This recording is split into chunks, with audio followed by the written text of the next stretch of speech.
Bismillahirrahmanirrahim. Assalamualaikum warahmatullahi wabarakatuh. Waalaikumsalam warahmatullahi wabarakatuh. Selamat pagi semuanya. Pagi. Sehat ya? Sehat. Oke, baik teman-teman semuanya. Hari ini adalah pertemuan yang keempat ya, kaitannya dengan manajemen relasi yaitu komponen dasar CRM.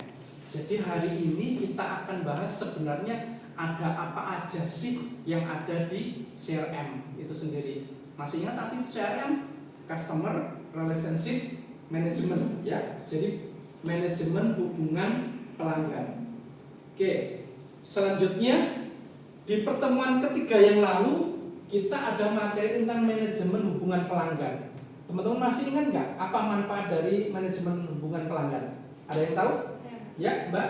Meningkatkan kepuasan pelanggan dan meningkatkan penjualan. Meningkatkan kepuasan pelanggan dan meningkatkan volume penjualan. Oke, bagus. Lanjutnya, Mbak? Meningkatkan loyalitas pelanggan dan meningkatkan citra perusahaan. Meningkatkan loyalitas sama citra perusahaan. Yang pertama tadi ada volume penjualan, ya, Ya, sama meningkatkan kepuasan.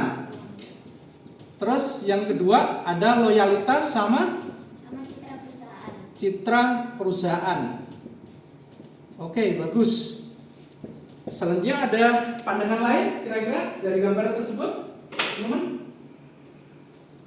Jadi pertemuan 3 kemarin kita bahas manajemen hubungan pelanggan yang kaitannya tadi ada volume penjualan, kepuasan, loyalitas maupun citra perusahaan. Logikanya dari gambar ini teman-teman bisa gambarkan bahwa di sini ada hubungan antara penjual dan pembeli, antara perusahaan dengan konsumennya. Sehingga di sini ada proses transaksi. Kalau kita melakukan hubungan pelanggan ya, transaksi dia memberikan produknya terhadap pembelian. Nah, di sini dilihat dari senyumnya aja ada kepuasan di situ. Harapannya apa? Nanti terbangun namanya loyalitas. Dia akan melakukan pembelian ulang, gitu kan? Nah, kalau sudah ada pembelian ulang, ada kepuasan, nanti harapannya kopi atau produknya ini menjadikan sebuah peningkatan citra merek dari baik itu perusahaannya atau produknya. Oke, gitu ya. Jadi ini adalah lanjutan dari pertemuan 3 kemarin kaitannya dengan manajemen hubungan pelanggan. Selanjutnya kita akan masuk ke materi pertemuan keempat ini, yaitu komponen dasar CRM ya. Di sini nanti kita akan Di sini kita akan bahas tentang apa itu strategi, operasi, analisis dan teknologi. Ya, jadi tujuan pembelajaran hari ini kita akan bahas bagaimana menjelaskan komponen dasar pengelolaan CRM. Bagaimana kita menganalisis peran setiap komponen ini ke dalam fungsi manajemen pemasaran. Dan 2 hal ini sebagai tujuan pembelajaran ini kita akan terapkan kepada kasus nyata, khususnya nih Gojek ya. Lalu bagaimana kita nantinya mengembangkan pemikiran analitis untuk strategi CRM. Jadi dari gambar tadi, gambar sebelumnya ini sebenarnya ini strateginya gimana sih? Lalu operasionalnya kayak gimana sih? Lalu nanti analisisnya seperti apa? Nanti akan kita bahas seperti itu. Apalagi sekarang fokus dari CRM itu sebenarnya ada di teknologi ini. Sama seperti kalian teman-teman pakai platform ya, pakai marketplace. Apakah itu Shopee, apakah itu Tokopedia dan lain sebagainya. Bagaimana mereka menerapkan strateginya, operasinya, analisisnya itu untuk bagaimana membangun manajemen hubungan dengan pelanggan. Nah, tujuan pembelajaran pertemuan ini ada 4 ini. Jadi fungsi utamanya adalah kita menganalisis ini. Sehingga pertemuan keempat ini menjadi dasar kalian nanti untuk pertemuan sampai pertemuan ke-13. Semuanya analisis. Sehingga nanti di pertemuan ke-13, 14, 15 kalian bikin laporan analisis kaitannya dengan studi case di perusahaan di Indonesia. Oke, saya ingin sedikit mengingatkan kembali teman-teman semuanya bahwa CRM atau Customer Relationship Management adalah sebuah strategi bisnis untuk mengelola interaksi pelanggan guna meningkatkan loyalitas dan profitabilitas. Di awal tadi teman-teman sudah menetapkan manfaatnya, ada volume penjualan, berarti ini ada profitabilitas, loyalitas, di sini juga ada loyalitas, ada kepuasan, ada citra perusahaan. Artinya apa? Kalau kita ngomongin CRM, berarti kita ngomongin strategi. Strategi bisnisnya kayak gimana sih? Strateginya, analisanya, operasionalnya, teknologinya seperti apa? Jadi pada dasarnya dari gambar ini kita bisa melihat bagaimana strategi bisnis dari Gojek itu bagaimana mengintegrasikan orang. Apakah orang di bidang SDM, marketing, operasional, atau keuangan akan melakukan sebuah proses. Bagaimana dia melayani konsumennya, bagaimana dia menggunakan teknologinya. Jadi logikanya adalah bagaimana caranya kita menerapkan antara perusahaan ini dengan konsumennya melalui produk yang dia jual. Oh, di sini ada teknologi, ada GoFood. Prosesnya gimana? Pakai smartphone, pakai marketplace, pakai Shopee, pakai Gojek dan lain sebagainya. Artinya apa? Kita mengintegrasikan semua orang yang ada di dalamnya, yang semuanya berhubungan kaitannya dengan bagaimana kita membangun customer relationship management ini. Gitu ya teman-teman. Selanjutnya ini yang menjadi tujuan pembelajaran pertama kita adalah menjelaskan komponen dasar CRM. Ada strategi, operasi, analisis, dan teknologi. Tapi pada dasarnya kalau kita ngomongin tentang CRM itu ada 3, akuisisi.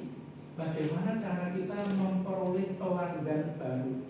Jadi teman-teman kalau nanti ada mata kuliah kewirausahaan di semester 5 ini akan sangat membantu. Ini kita masuk di semester 3 mata kuliah ini. Sehingga nanti kalau ada mata kuliah manajemen kewirausahaan, kalian akan bagaimana mengimplementasikan gimana caranya CRM ini mampu membantu kalian mendapatkan pelanggan baru. Apakah dengan cara medsos, apakah dengan cara event, apakah promosi dan lain sebagainya. Lanjutnya di sini ada menambah nilai pelanggan, retensi ya. Jadi gimana caranya kita mengembangkan nilai pelanggan tersebut, gimana mahasiswa atau konsumen itu bisa menarik ya, bisa tertarik terhadap produk kita. Lalu kalau dia sudah beli, bagaimana cara kita mempertahankan? Nah ini pengembangannya ada di loyalitas, ada di konversi.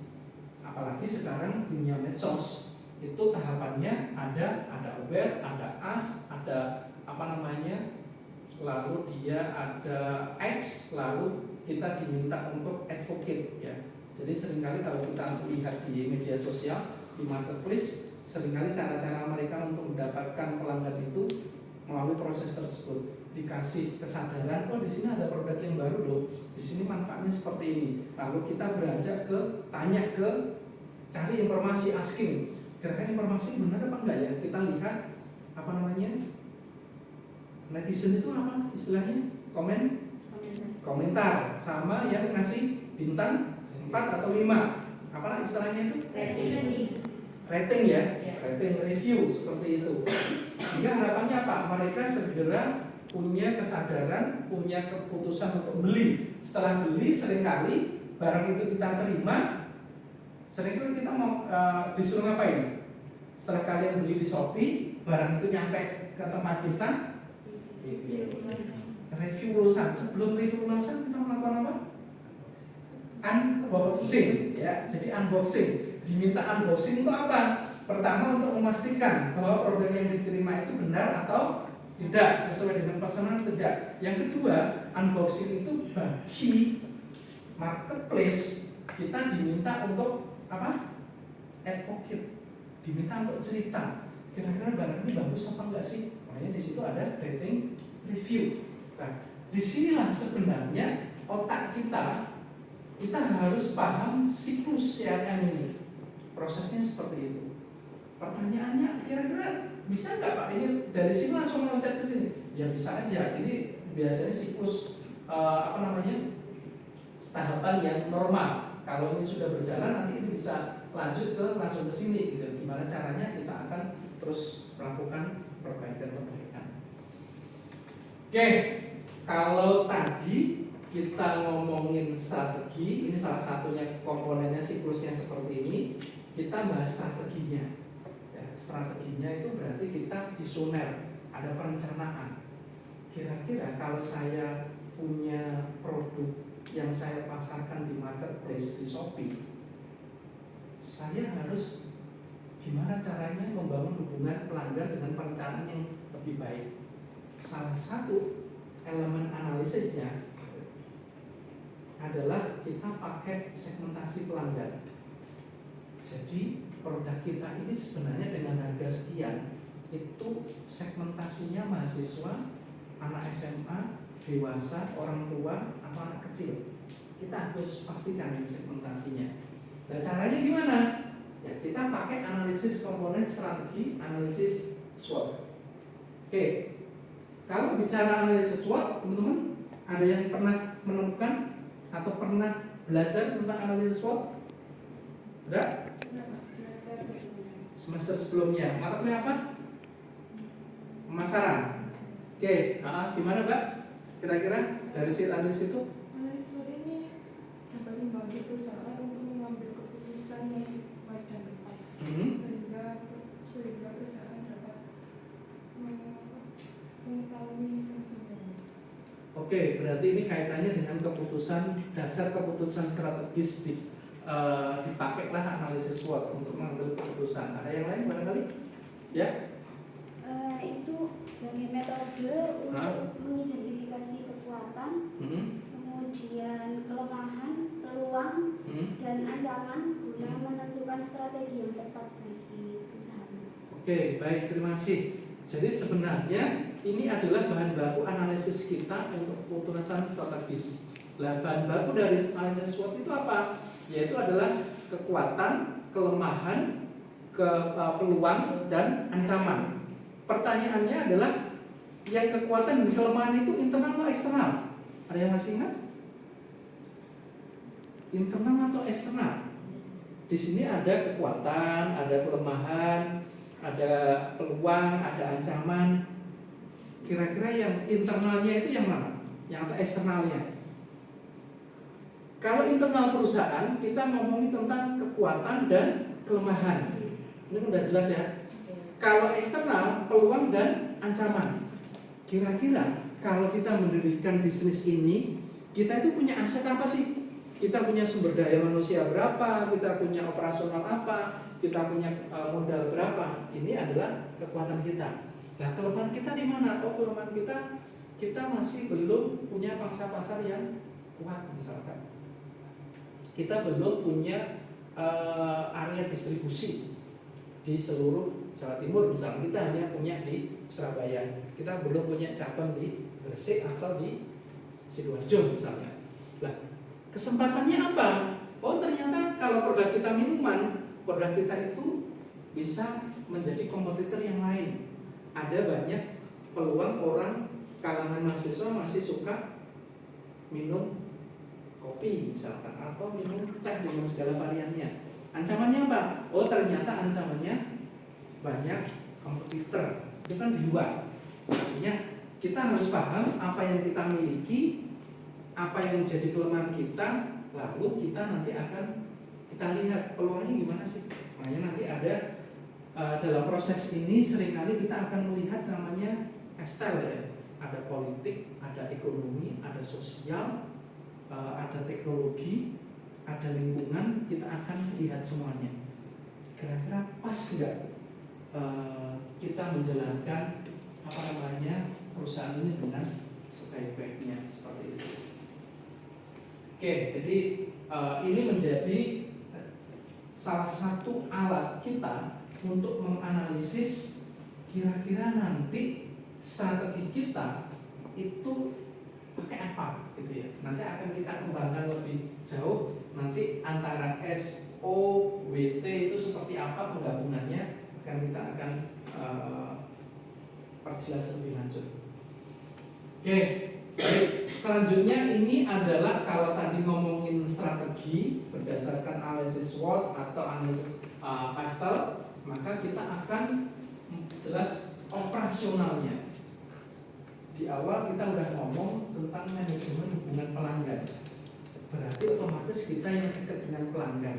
Kita garda depan dari perusahaan. Apakah sebagai seorang pemasar, apakah sebagai seorang sales, seperti itu.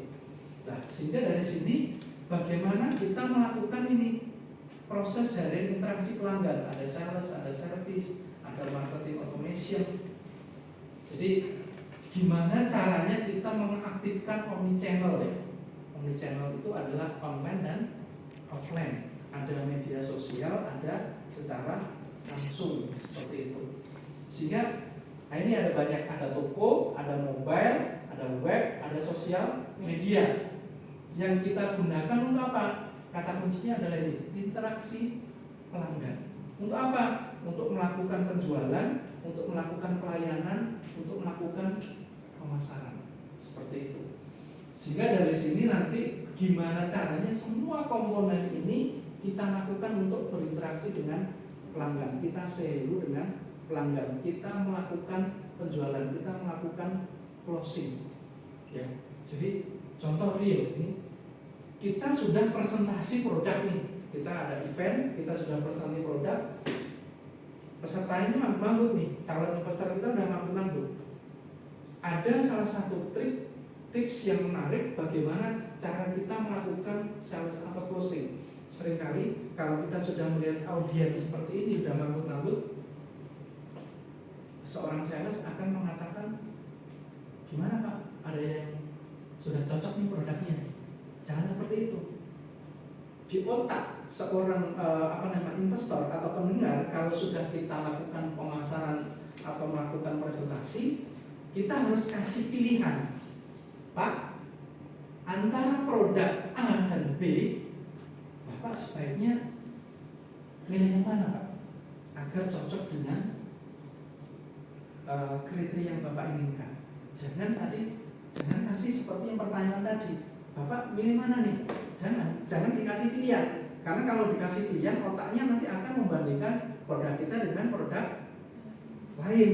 Kita kasih pilihan, Pak, kita punya produk A, B, C. Sepertinya produk ini Pak, ini yang cocok dengan kriteria yang Bapak inginkan, seperti itu. Makanya menariknya di operasional CRM ini, teman-teman kalau nanti punya kesempatan bekerja sebagai seorang sales atau marketing, ini harus paham betul kata kunci interaksi. Contoh misalkan teman-teman datang ke mall dengan pakaian seperti ini. Pernah nggak kalian ditawari oleh sales mobil? Pernah nggak? Nggak pernah kan? Kenapa hal itu terjadi? Karena mereka sudah tahu bagaimana ini tadi pola operasionalnya. Dia sudah melihat segmentasi mobil ini bukan untuk kalian.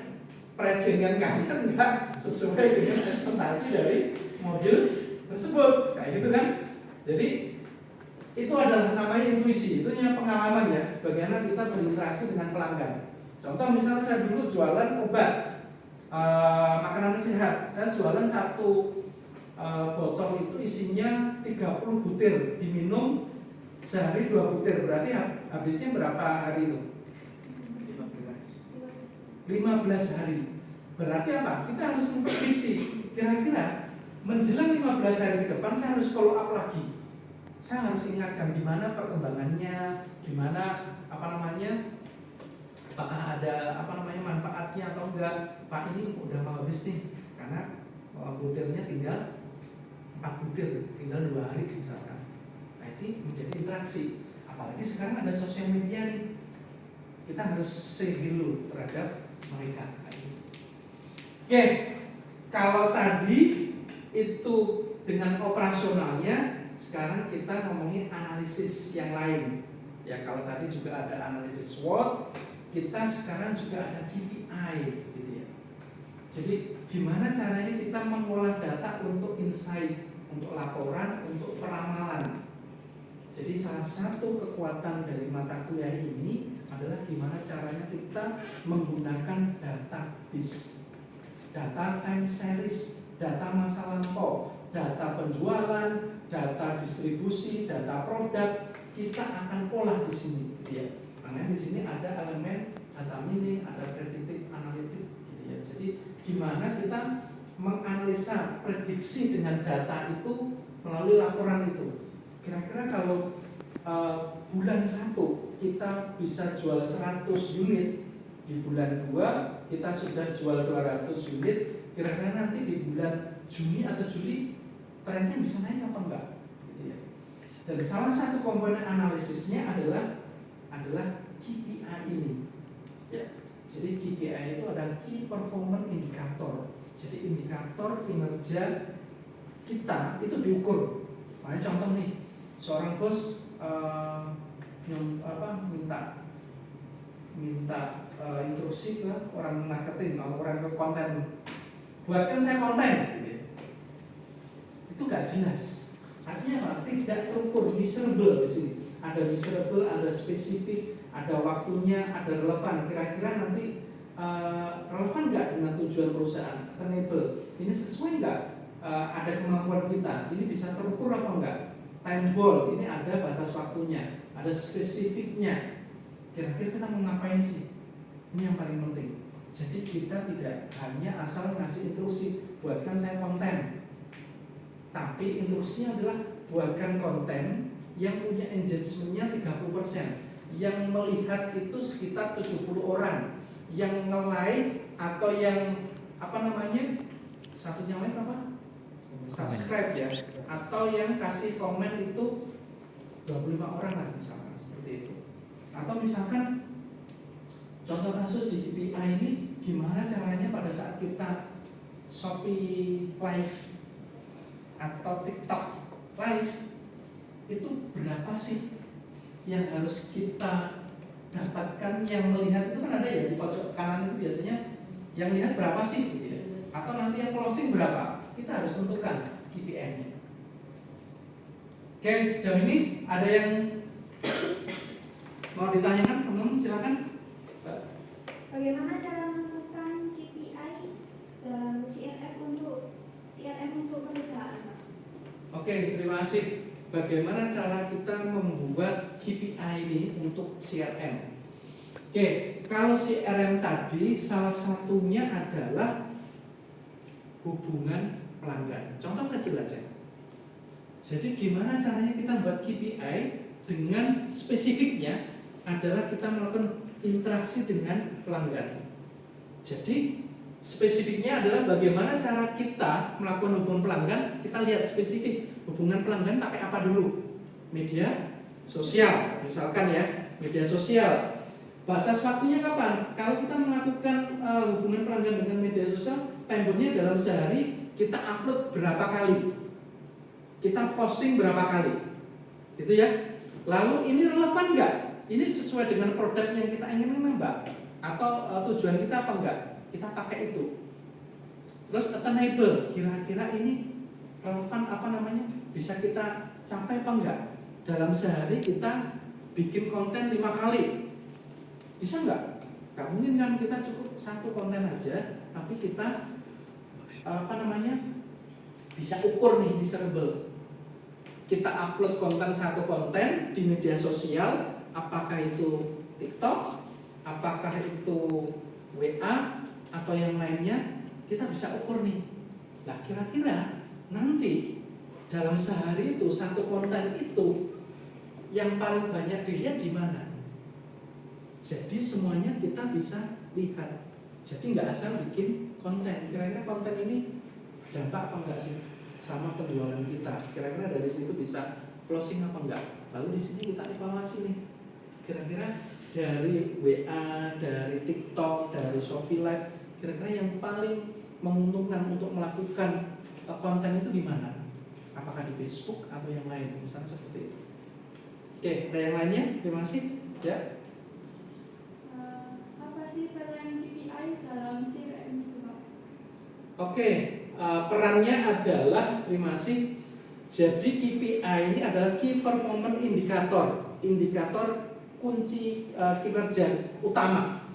Jadi dengan KPI ini adalah salah satu cara kita untuk mengevaluasi kira-kira kinerja kita itu udah sesuai standar, sudah memenuhi standar atau belum. Misalkan dalam 1 bulan kita harus punya konten 25 konten. Nah, kira-kira dalam 25 konten itu yang closing, yang menghasilkan penjualannya seperti apa? Atau yang mendapatkan nanti pelanggan yang baru berapa? Jadi manfaatnya apa? Jadi dengan Key Performance Indicator ini menjadi sebuah standar kita untuk menganalisis kira-kira hubungan pelanggan itu sudah berjalan dengan baik atau enggak, sudah tercapai atau enggak. Jadi seringkali ini menjadi syarat khusus kalau teman-teman juga nanti di kewirausahaan KPI atau nanti teman-teman ikut kompetisi di Dikti, esai atau bisnis plan di Dikti, ini KPI-nya akan menentukan. Ini saya kasih contoh contoh menarik dari KPI.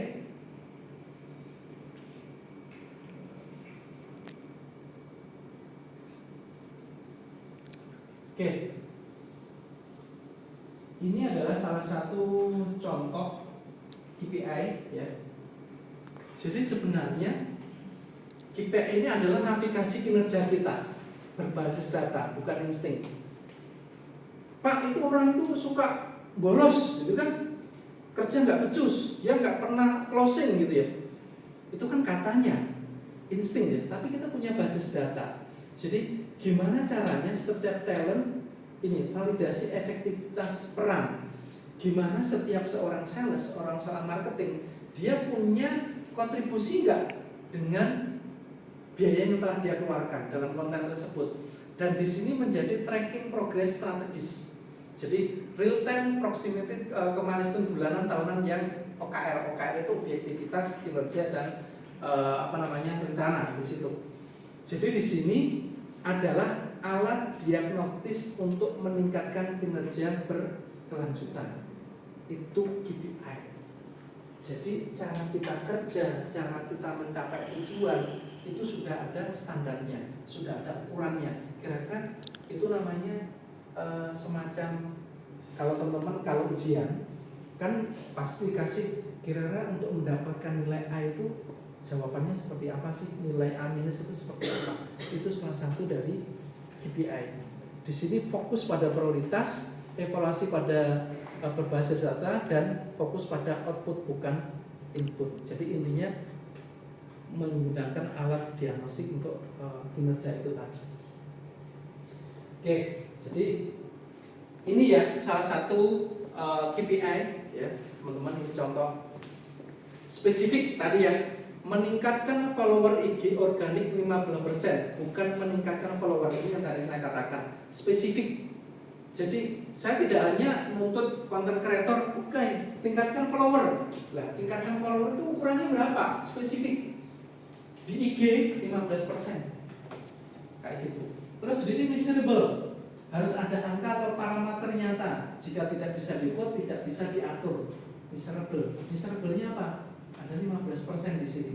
Spesifiknya apa? Meningkatkan follower. Achievable. Jadi kira-kira 15% untuk meningkatkan follower itu mampu apa enggak? Jangan nanti terlalu tinggi gitu ya. Kalau melampaui 15%, nanti kita kasih bonus apa enggak? Kalau ini turun dari 15%, kita kasih punishment apa enggak? Kita kasih motivasi apa enggak? Dan yang lebih penting di sini adalah relevan hubungan dengan revenue atau growth. Hindari vanity metric. Vanity metric itu metrik yang tidak relevan dengan growth-nya, dengan pertumbuhannya. Jadi antara achievable dan relevan ini ada hubungannya. Jangan sok-sokan ngasih target tinggi tapi ternyata enggak realistis. Dan yang paling penting adalah time bound ini. Periode evaluasi jelas. Oh, tiap kita kasih konten, tiap minggunya kita evaluasi bulanan dan per kuartal. Ini menjadi cara kita. KPI ini sangat menentukan tingkat keberhasilan di CRM, membangun hubungan dari pelanggan itu tadi. Oke, itu teman-teman semuanya tentang KPI ya. Oke, selanjutnya kita masih ada waktu, teman-teman. Oke, ini terakhir ya, teman-teman semuanya akan saya tunjukkan. Silahkan nanti teman-teman berdiskusi. Ini kaitannya dengan analisis kasus Gojek ya. Bagaimana Gojek menerapkan strateginya, analisisnya. Silahkan nanti teman-teman buka aplikasi Gojeknya atau yang lainnya, coba pelajari setiap komponen-komponen ini untuk nantinya bisa didiskusikan dengan di kelas ini. Oke, saya kasih waktu 10 menit, silakan nanti presentasi 5 menit ya. Oke, baik teman-teman semuanya. Sebagai penutup dari pertemuan kali ini, hari ini kita sudah bahas tentang ada strategi, ada analisis, ada operasional, ada teknologi ya, kaitannya dengan manajemen komponen CRM ini. Dan salah satu tugas kalian adalah bagaimana menganalisis strategi operasi teknologi yang mengintegrasikan ke dalam manajemen pemasaran, khususnya tadi kaitannya dengan Gojek. Itu ya teman-teman. Jadi harapannya apa yang bisa kita pelajari hari ini adalah membantu cara kita menggunakan analisis CRM untuk apa? Meningkatkan efisiensi bisnis. Gitu. Selanjutnya nanti di pertemuan berikutnya kita akan ngobrolin tentang lanjutan komponen CRM dan keterkaitan dengan fungsi manajemen lebih lengkap lagi. Sehingga nanti pertemuan ke-4 sampai pertemuan 12 nanti kita akan ngomongin tentang analisis gitu aja. Gitu ya teman-teman. Mudah-mudahan bermanfaat apa yang kita pelajari ini dan kita selalu diberi pemahaman oleh Allah Subhanahu wa taala untuk menerapkan ilmu yang bermanfaat.